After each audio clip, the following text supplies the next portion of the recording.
পৃথিবীর সব থেকে বড় এবং লম্বা কুকুরটি এতটাই বড় যে সেটি দেখলে আমার মতো আপনারও চোখ কপালে উঠে যাবে। আর এই কাশি বা সিজারকে ধার করার জন্য এমন একটি উপায় রয়েছে, সেটি জানার পর আপনি অনেক খুশি হয়ে যাবেন। এবং পৃথিবীতে এমন এক ধরনের গরু রয়েছে যেগুলো মানুষের বাড়িতে নয় বরং সমুদ্রের নিচে পানিতে বাস করে। আর এই কাঠ কাটার মেশিনগুলোতে কি এমন রয়েছে যার কারণে ভুল করে যদি মানুষের হাত কিংবা আঙুল এর মধ্যে পড়ে তবুও মানুষের কোনো ক্ষতি হয় না। এবং ডিম সেদ্ধ করার সময় সামান্য একটি ভুলের কারণে আপনার সেদ্ধ করা ডিমটি ঠিক এমন বোমের মতো ব্লাস্ট করে যাবে। তথ্যগুলো জানতে হলে এখনই ভিডিওটিতে একটি লাইক দিয়ে দিন। 1 2 3 কি দিয়েছেন তো? চলুন তাহলে শুরু করি। নাম্বার 8, বিভিন্ন গাড়িতে বা যানবাহনে লাগানো গ্লাসগুলো অনেক শক্ত হয়ে থাকে আর যেগুলোকে সহজেই ভাঙা যায় না। এমনকি অনেক সময় ইট পাথর দিয়ে ঢিল মেরেও ভাঙা সম্ভব হয় না। ভাঙতে হলে ভারী কোনো পাথর বা বস্তু ব্যবহার করতে হয়। তবে এমন একটি বস্তু রয়েছে যেটি সামান্য একটি টুকরো ব্যবহার করেই যে কোনো গাড়ির গ্লাস ভেঙে টুকরো টুকরো করে দেওয়া সম্ভব। চলুন বস্তুটিকে দেখে নেওয়া যাক। বস্তুটি হলো বিভিন্ন গাড়ির ইঞ্জিনে ব্যবহৃত স্পার্ক প্লাগ। আর এই স্পার্ক প্লাগের সাদা অংশটি ভেঙে তার সামান্য একটি টুকরো দিয়ে যদি কোনো গাড়ির গ্লাসে হালকাভাবে ঢিল দেওয়া হয় তাহলে সেই গাড়ির গ্লাস ভেঙে টুকরো টুকরো হয়ে যাবে, যেমনটা আপনি ভিডিওতে দেখতে পাচ্ছেন। তবে আপনারা ভুল করে ওটা ট্রাই করতে যাবেন না। এটা করতে গিয়ে যদি জেল জরিমানা হয় তার জন্য কিন্তু তথ্যপূর্ণ দায়ী না।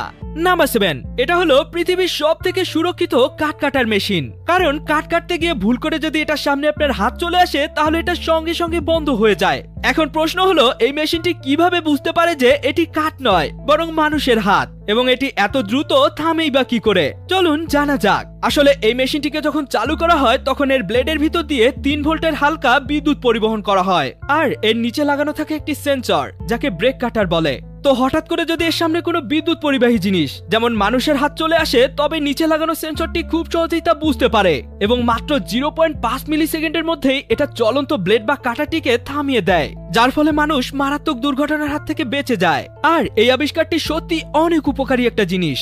নাম্বার 6, ডিম সেদ্ধ করার জন্য তো আমরা ডিমকে পানির মধ্যে ফুটিয়ে সেদ্ধ করে থাকি। তবে ডিম সেদ্ধ করার সময় আপনি যদি একটি ভুল করেন তাহলে আপনার সেদ্ধ করা ডিমটিও এমন বমের মতো ব্লাস্ট হয়ে যাবে। কিন্তু কি এমন ভুল? চলুন জেনে নেওয়া যাক।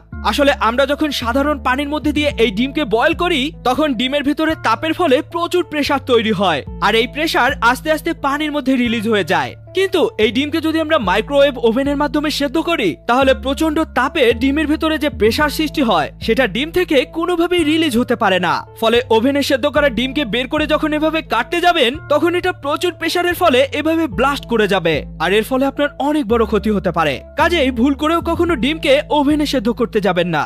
নাম্বার 5, আপনি কি জানেন আমাদের প্রতিদিনের ব্যবহৃত সব থেকে জনপ্রিয় সার্চ ইঞ্জিন গুগলের নাম আসলে গুগল না বরং আসল নাম অন্য কিছু। আসলে গুগল যখন প্রতিষ্ঠা করা হয় তখন এর ফাউন্ডার একটা ইউনিক নাম খুঁজছিলেন। তো অনেক রিসার্চ করার পর তিনি একটা ইউনিক নাম পেয়েও যান আর নামটি ছিল গুগল। হ্যাঁ, নামটি ছিল গুগল। উচ্চারণ প্রায় একই হলেও এ নামের বানানের শেষে GLE ছিল না বরং এই গুগল নামের বানানের শেষে GOL ছিল। আর এই গুগল নামটির মধ্যে একটা ইন্টারেস্টিং ম্যাথমেটিক্যাল কোড রয়েছে, সেটি হলো 1-এর পরে 100টা শূন্য। আর এর মানে হলো এই গুগল অসীম তথ্যের ভান্ডার। তো গুগলের প্রতিষ্ঠাতার এই নামটি অনেক পছন্দ হয়ে যায় আর তিনি এই নামটি সিলেক্ট করেন। কিন্তু নামটি যখন তিনি ডোমেইনে সেট করতে যান তখন ভুল করে গুগলের পরিবর্তে গুগল লিখে দেন, মানে নামের শেষে GOL না দিয়ে GLE বসান। তবে এই সামান্য ভুলটি তিনি চাইলেই সাথে সাথে পরিবর্তন করতে পারতেন, কিন্তু এই নামটাও তার কাছে অনেক ইউনিক লাগে তাই তিনি এই নামটা পরিবর্তন না করে এভাবেই রেখে দেন। তবে গুগলের আসল নাম কিন্তু মোটেও এটা নয়। নাম্বার 4, যদি কোনো গাছের ফাটল দিয়ে এরকম একটি চোখকে আপনার দিকে তাকিয়ে থাকতে দেখেন তাহলে বুঝবেন সেখানে একটি পাখি বন্দী অবস্থায় রয়েছে যাকে তার পার্টনার বা সঙ্গী বন্দী করে রেখেছে। কিন্তু এর কারণটা আসলে কি? চলুন জানা যাক। আসলে হর্নবিল নামের এই পাখিগুলোর যখন ডিম দেওয়ার সময় হয় তখন ফিমেল পাখিটি একটি উঁচু এবং নিরাপদ গাছের ফাঁকরের মধ্যে ঢুকে পড়ে। তারপর পুরুষ পাখিটি মাটির সাহায্যে সেই ফাঁকরের মুখটি বন্ধ করে অনেক ছোট করে দেয়। এর কারণ যাতে কোনো সমস্যা ছাড়াই ফিমেল পাখিটি ডিম দিতে পারে এবং বাচ্চা ফোটাতে পারে।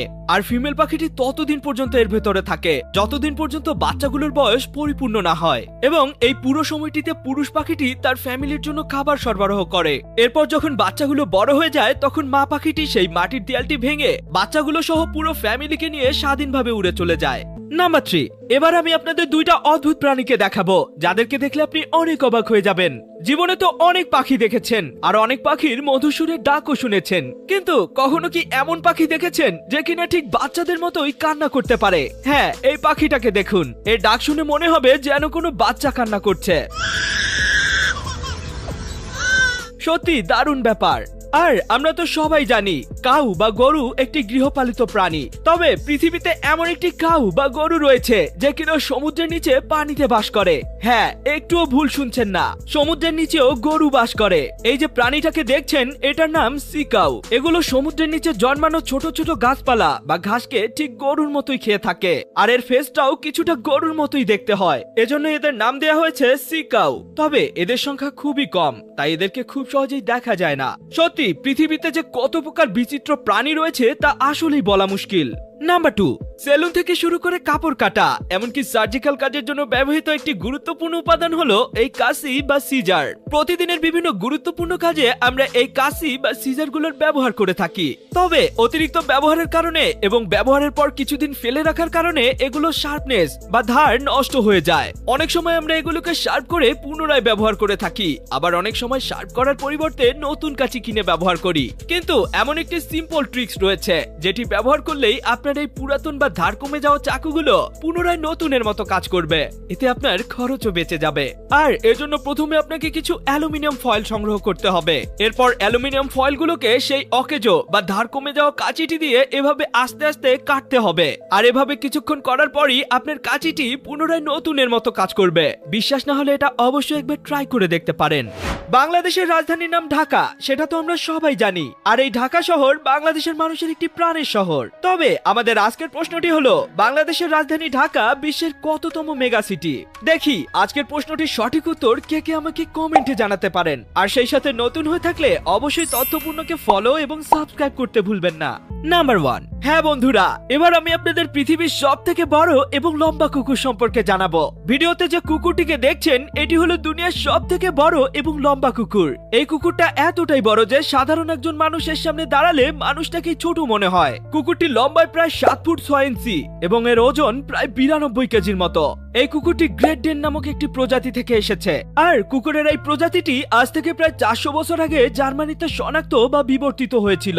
সব থেকে মজার ব্যাপার হলো এই কুকুরটি পৃথিবীর সব থেকে বড় এবং লম্বা কুকুর হিসেবে গিনেস ওয়ার্ল্ড রেকর্ডে নাম লিখিয়েছে। এ সকল তথ্যগুলো তো আপনি জেনেই গেলেন, কিন্তু আপনি কি জানেন সমুদ্র সৈকতে পাওয়া এমন কিছু ভয়ঙ্কর প্রাণীর মৃতদেহ যা দেখলে আপনি অনেক অবাক হয়ে যাবেন? আর দ্বিতীয় বিশ্বযুদ্ধের সময় জার্মান সেনারা কেন এমন বাঁকা নলযুক্ত বন্দুক ব্যবহার করত? এবং এই সাধারণ দেখতে স্টিল কয়েলগুলোকে পরিবহন করা এতটাই ভয়ঙ্কর কাজ যে সেটা এই ভিডিওটি দেখলেই বুঝতে পারবেন।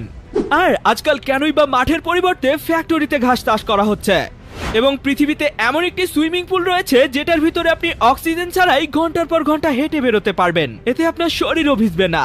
ভিডিওটিকে এখনই দেখে নিন, এটিও কিন্তু অনেক অ্যামেজিং একটি ভিডিও। দেখা হবে অন্য কোনো ভিডিওতে, ততক্ষণ পর্যন্ত কিপ দ্য নলেজ।